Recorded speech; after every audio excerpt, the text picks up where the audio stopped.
Inside the Forbidden City, a palace maid who passed gas in the emperor's presence wasn't embarrassed. She was charged.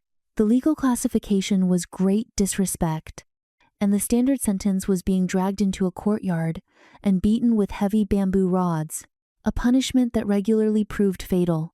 This wasn't the cruelty of one ruler. It was codified palace law, the same body of regulations that dictated what a woman could eat, when she could bleed, how she could sleep, and whether she was permitted to sweat. The imperial harem didn't merely house the emperor's women, it governed their biology. In dramas like Story of Yanxi Palace and Empresses in the Palace, the Forbidden City glows with polished marble and perfumed silk, and the worst threats are scheming rivals and poisoned tea. The historical palace, completed by the Ming Dynasty in 1420, inhabited for 5 centuries, was a sealed compound that housed up to 10,000 people and lacked plumbing of any kind. The hygiene rules that governed the women inside weren't about keeping them clean. They were instruments of control, rooted in a cosmological conviction that the emperor's body was sacred, that the palace mirrored heaven, and that any trace of biological impurity could contaminate both. The system enforced that conviction through mandatory practices that escalated sharply by rank. The higher a woman climbed, the more the system shielded her from her own body. The lower she remained, the more her body was turned against her. The oldest mandatory hygiene rule in the imperial court targeted the breath. During the Han Dynasty, it became law that anyone granted an audience with the emperor had to chew cloves beforehand, the small, hard, nail-shaped flower buds of a tree grown thousands of miles away in what is now Indonesia.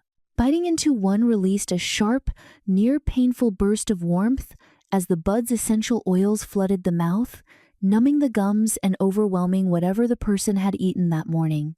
For women of the inner court, women who could be summoned to speak to or serve the emperor without warning, this meant carrying cloves at all times, tucked into jade boxes or silk pouches hidden inside the wide sleeves of their robes. See, the reasoning extended well beyond fresh breath. In the cosmological framework of the court, foul air from a human mouth constituted spiritual pollution, an offense against the sacred body of the Son of Heaven. What started as a sign of ceremonial respect during the Han Dynasty hardened into mandatory biological law that persisted, essentially unchallenged, for over 1,000 years. During the Qing Dynasty, the palace housed roughly 3,000 maids at its peak, and every one of them was permanently forbidden from consuming garlic, onions, chives, fish, or any food capable of producing lingering bodily odor. The directive was absolute. The emperor must never detect the evidence of common human digestion on a servant. But the restrictions cut deeper. Maids were required to eat no more than 80% of their stomach capacity at every meal. Senior maids, the women younger girls, were forced to address as aunts monitored every sitting, ordering them to set down their bowls the moment they showed the faintest sign of fullness. A full stomach produced gas, and gas in the imperial presence carried a legal classification. Great disrespect. Put it this way, a teenage girl, standing rigid in a corridor, while the scent of an imperial banquet saturated the air around her roasted pheasant, thick broths, garlic-infused stews she was forbidden from ever touching, had to swallow her own saliva and pray her stomach didn't audibly rumble. That sound, in that silence, could cost her everything. The maids assigned to stand night watch in the halls where the emperor slept had it worst. The imperial kitchens provided late-night meals to sustain them through the hours before dawn. They refused to eat, not from discipline, from terror. The possibility of digesting audibly in the silence of the emperor's sleeping quarters outweighed the physical agony of hunger. Night after night, they stared at the plates and let the food go cold. And when those shifts ended, the regulations followed them to bed. Palace maids were required to sleep strictly on one side, legs bent, one hand resting on the hip, while eunuchs and senior maids patrolled the darkened quarters. If a girl shattered from a 16-hour shift, rolled onto her back in her sleep, she was struck awake with a bamboo rod. The stated justification was spiritual lying face up, offended the ancestral spirits believed to roam the palace halls at night.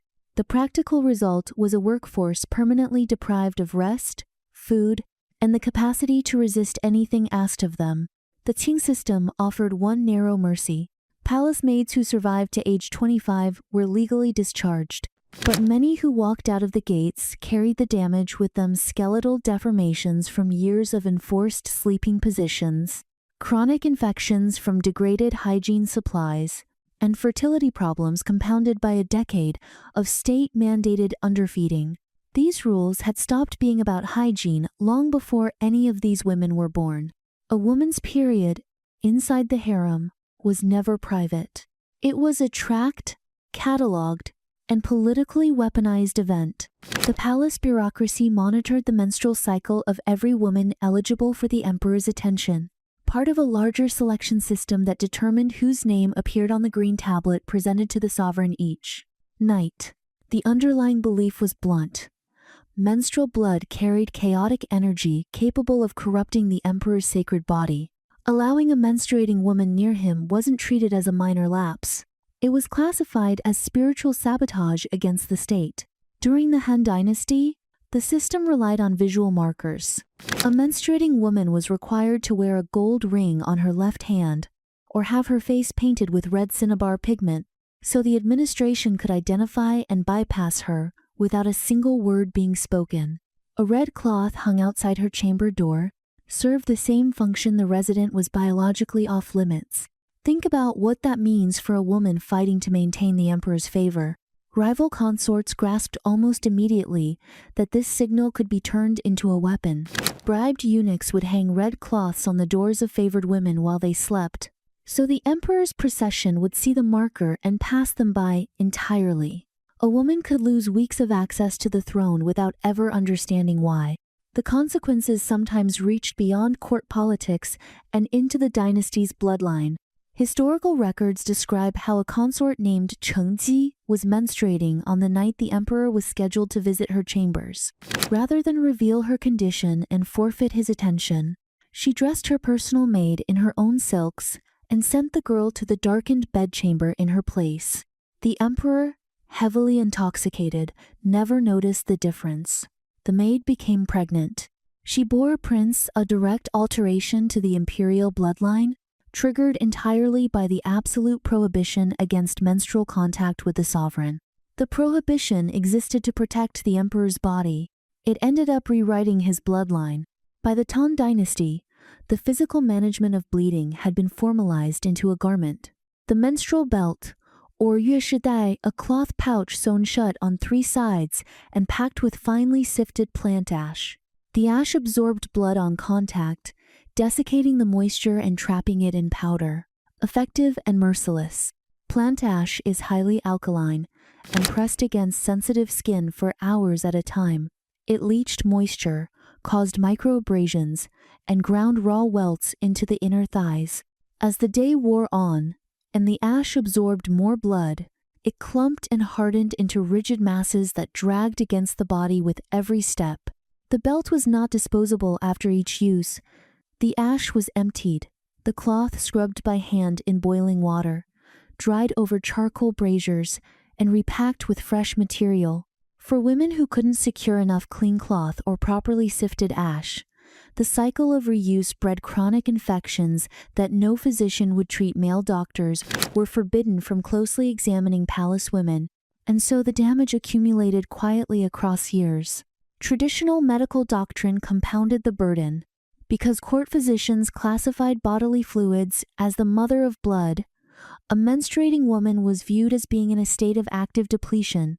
The rules forbade any activity that might induce sweating, no strenuous labor and heat, no hot baths, no physical exertion of any kind.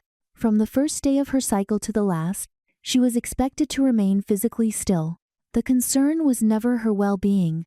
These women existed in the calculus of the state. To produce heirs, and anything that jeopardized their reproductive viability was treated as a threat to the dynasty itself. The control of biology inside the harem was not limited to rules imposed on individual bodies. It was built into the architecture. The Forbidden City contained nearly 10,000 rooms when the Ming Dynasty completed its construction in 1420. Not one was designed as a toilet. This was deliberate. In the geomantic philosophy that governed the palace's layout, permanent latrines would have created zones of stagnant waste and corrupted energy inside a space designed to mirror the celestial realm. The engineering to install plumbing existed. The ideology forbade it. Instead, the entire palace operated on a mobile sanitation system called the Guanfang, literally, the official receptacle. These were portable commodes stored in rooms behind each courtyard's accessory halls, carried into private chambers on demand, and removed the moment they were used. The base of every Guanfang was lined with a thick layer of fine, dry charcoal ash when waste dropped into the basin. The lightweight ash plumed upward on impact, coating the contents, smothering the odor, and eliminating any sound that might embarrass the user.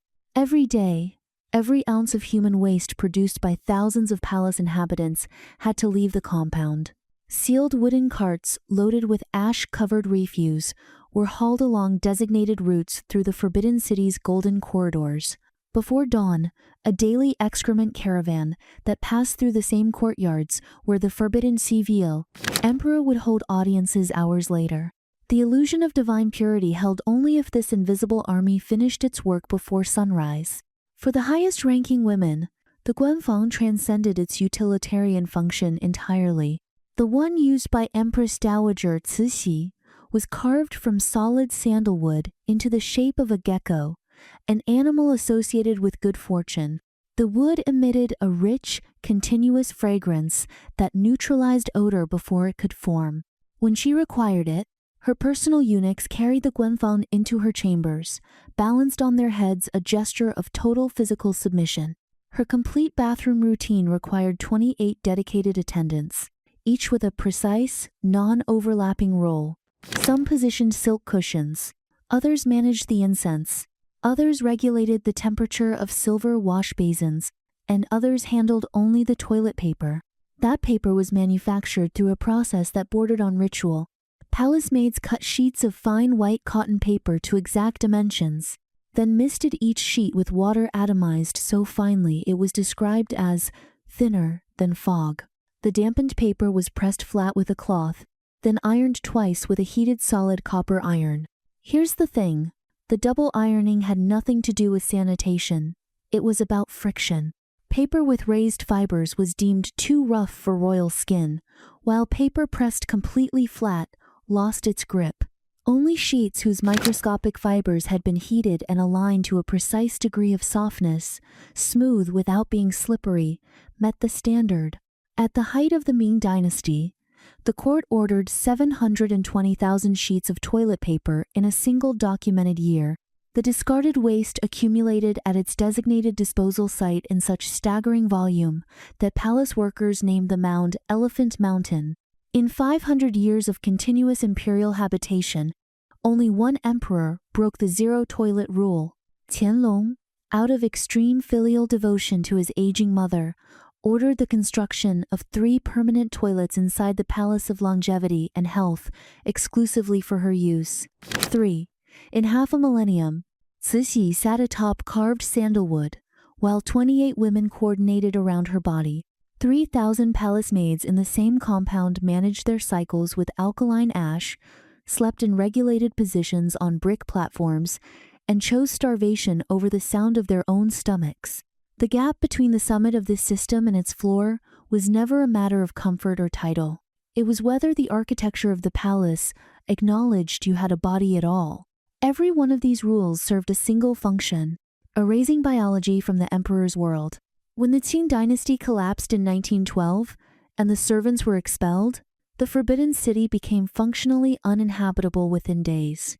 Without the invisible workforce hauling ash, scrubbing menstrual belts, and dragging waste carts through the gates before dawn, the palace that had been engineered to mirror heaven could not sustain a single life within its walls. But for some women, the provisions had disappeared long before 1912. We've traced before what happened when clean cloth and fresh ash were withdrawn alongside rank and name, how any room in the palace could become something no one was meant to survive. For most women in the Forbidden City, the provisions were never generous to begin with. The system measured out just enough to keep a body functioning, and the moment that body stopped being useful, the measurement dropped to 0. For 5 centuries, the grandest palace on earth had depended entirely on labor it was designed to make invisible.